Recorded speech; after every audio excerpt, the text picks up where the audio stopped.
আজ যেহেতু একাদশী, মায়েরও সেরকম রান্নাবান্নার চাপ নেই। আর বাবা গেছে ডাক্তার দেখাতে, সকালবেলা গরম গরম ভাত খেয়ে গেছে। আর সকালবেলা উঠে মা গরম গরম ভাত করেছিল, সেই ভাতটা খেয়েই গেছে।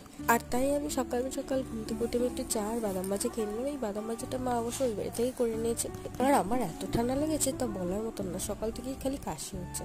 ছেলে ঘুম থেকে ওঠার পর ওর ভাত টাত মেখে দিলাম। ওর ভাতটা আমাকে আলু টালু দিয়ে ডাল সেদ্ধ দিয়ে চটকেই খাওয়াই ওকে। তার খাইটাই নিয়ে ওকে তেল মালিশ করে একটু গরম সেক করে দিচ্ছে, কারণ ওরও তো একটু জ্বর জ্বর মতন এসছে। একসঙ্গে তিনজন মিলেই জ্বরে পড়েছি বলতে পারো।